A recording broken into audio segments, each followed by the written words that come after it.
इतने स्वेल हो गए, चमड़ा जो है जूते के साथ ही चिपक गए। जितने भी घुटने हैं सब खुल नहीं रहे थे, एंकल सब बैंड। डेविड गोगिंस की बायोग्राफी के बारे में।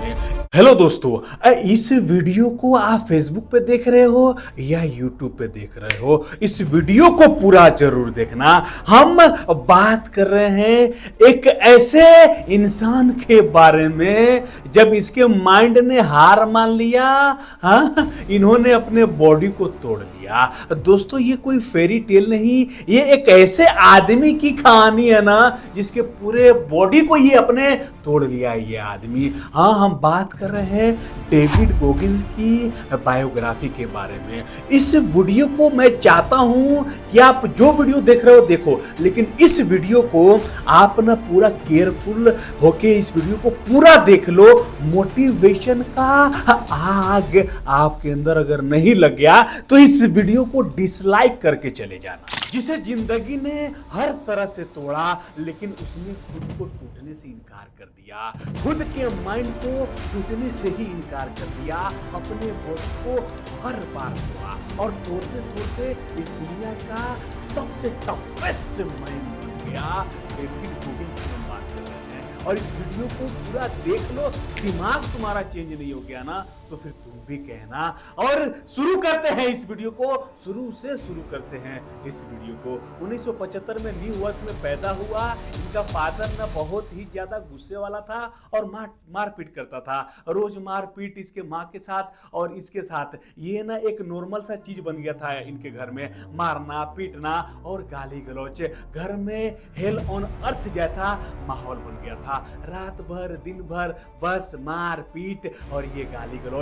जब ये डेविड गोगिंस 8 साल के थे तभी इनके माँ ने वहां से जैसे तैसे वहां से एस्केप की और अपनी जान बचाई और अपनी जान छुड़ा के ब्राजील इंडियाना इसको ले गई और वो खुद भी गई। लेकिन वहां भी इनको पीस नहीं मिला, वहां पर भी इनको कोई सुकून नहीं मिला। ब्राजील इंडियाना एक छोटा टाउन है जहां ना बहुत कम ब्लैक फैमिलीज उस वक्त में रहा करते थे। डेविड वहां ना एक मात्र ब्लैक के बच्चा था। क्लासमेट में उसको रेसिस्ट बोलते थे। निगर लिखा था नोटबुक पे और कार पे तो स्प्रे पेंट करके लिख दिया था, nigger we are gonna kill you. ऐसे ऐसे इनको थ्रेट्स वहाँ के इनके क्लासमेट के जो बच्चे जो थे इसको थ्रेट्स देते थे, we are gonna kill you.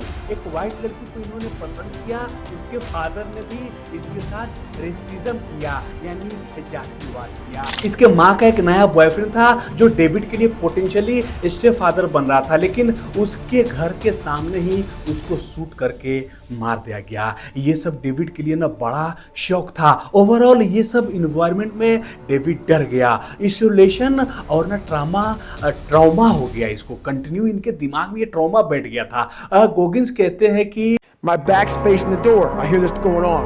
He walks in drunk, takes his belt off, and don't know if it was on purpose or accident. He beat me with the belt buckle.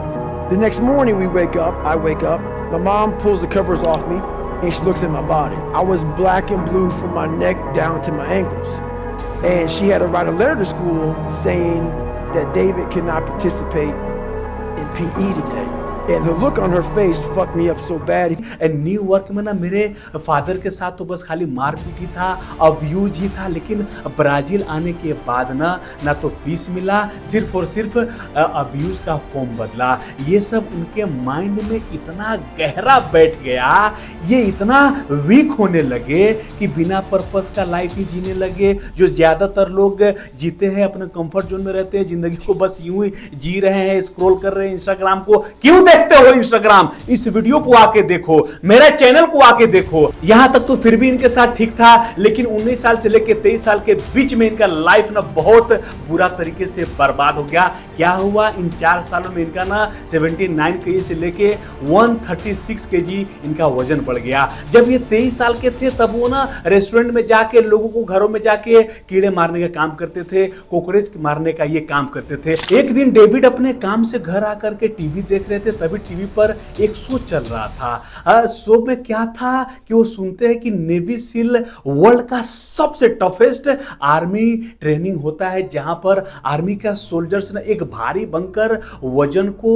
उठा करके वो भागते हैं, वो दौड़ रहे होते हैं। एक बोट जैसा एक वजन होता है, बहुत भारी बंकर होता है, उसको उठा के ना वो दौड़ रहे होते हैं। तभी ना डेविड गोगिंस बहुत ही ज्यादा एक्साइटेड होते हैं और उनके अंदर ना ये आवाज आता है कि I want to do this things.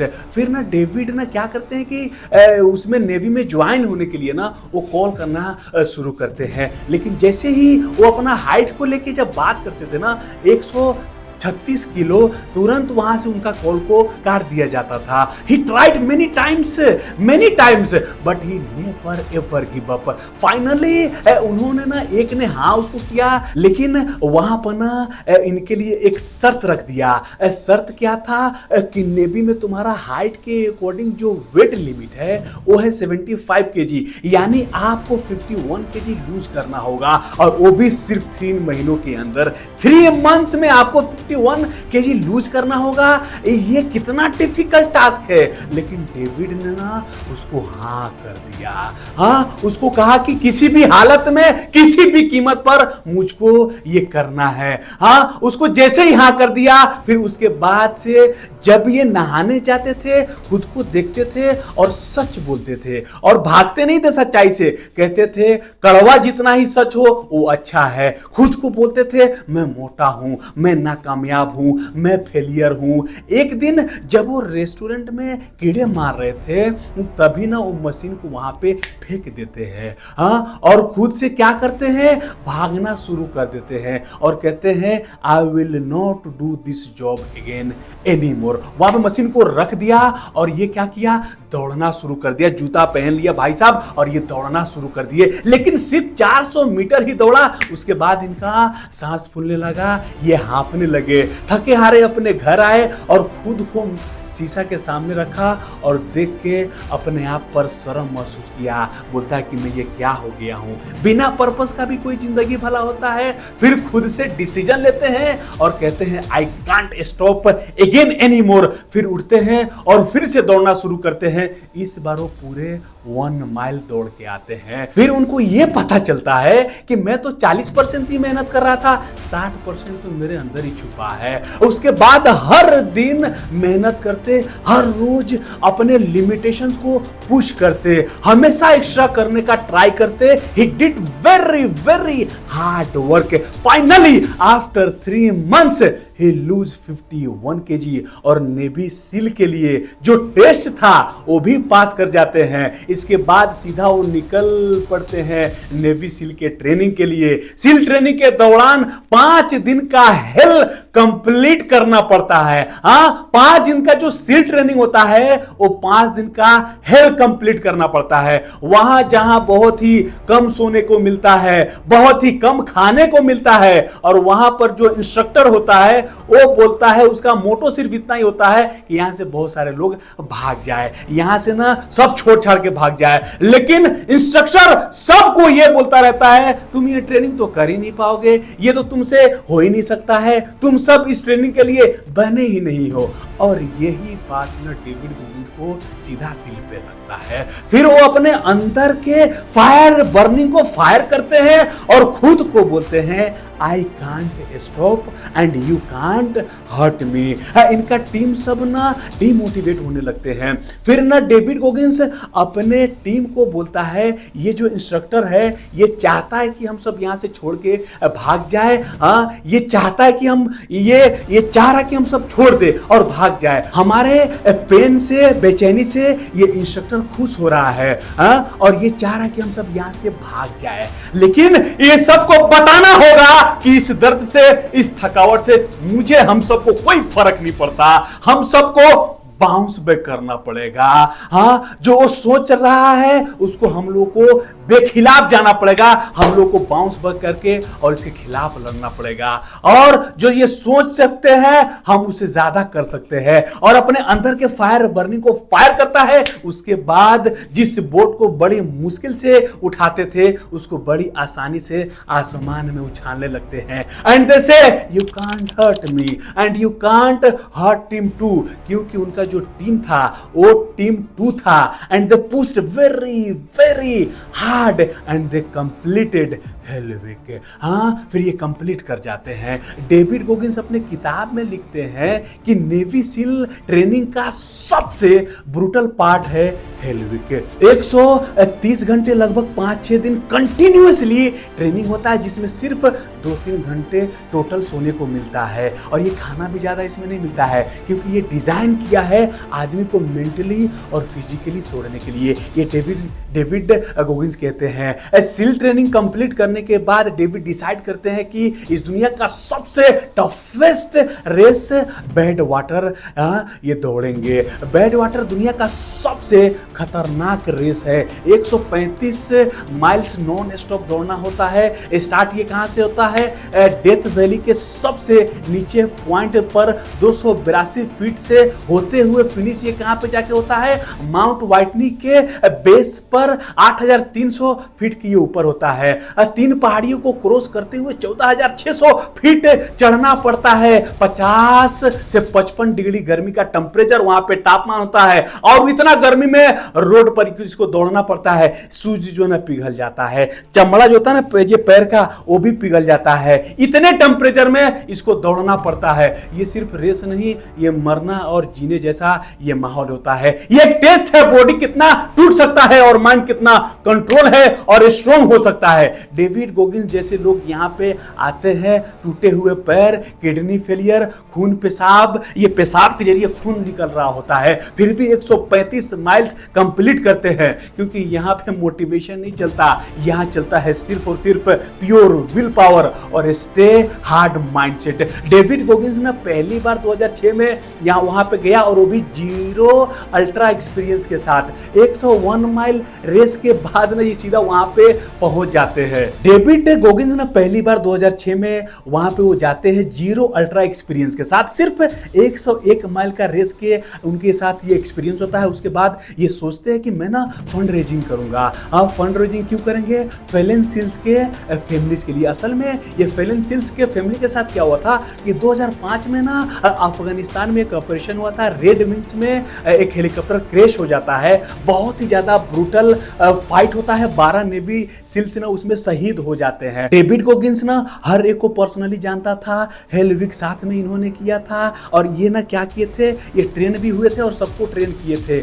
जब ये न्यूज आया डेविड का दिल टूट गया कि अफगानिस्तान में हेलीकॉप्टर क्रैश हो गया। डेविड ने सोचा कि मेरे ब्रदर्स मारे गए, उनका फैमिलीज और उनका बच्चों का क्या होगा, उनके स्कूलिंग का क्या होगा, उनके पैसे कहां से आएंगे। तब उन्होंने ये फैसला लिया था कि दुनिया का सबसे इम्पॉसिबल चीज मैं करूंगा। डेविड ने अपने आप को टॉर्चर करना शुरू किया और बैड वाटर के लिए अपने आप को ट्रेन करना शुरू किया। किडनी फेल हुआ, हाँ, पैर टूटा, नाखून उखड़ गए। 70 माइल पर पेशाब के जरिए खून निकलना शुरू हो गया।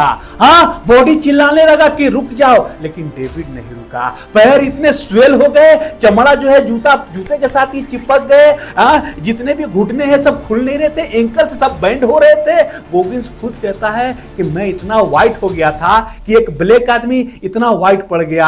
हाँ, लेकिन डेविड क्या कहता है कि मैं रुका नहीं। ऐसा फील हो रहा था कि मेरा जिंदगी बस अब खत्म ही होने वाला है। दौड़ते दौड़ते ये गिर गए, लेकिन हिम्मत नहीं हारा, कुर्सी पर बैठ गए।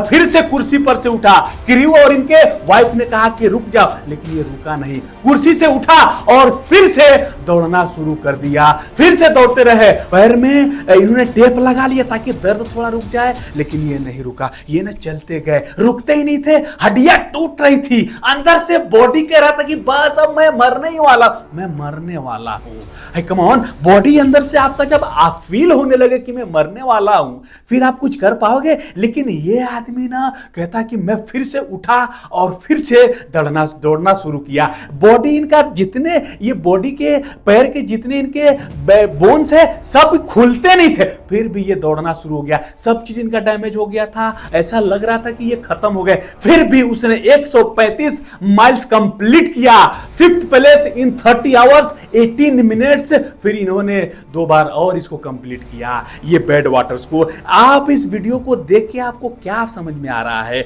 इस वीडियो का कौन सा पार्ट आपको अच्छा लगा? जरूर कमेंट बॉक्स में कमेंट कीजिएगा। और इस वीडियो को शेयर करने के लिए, यूथ तक पहुंचाने के लिए आप सबका दिल की गहराई से बहुत बहुत धन्यवाद।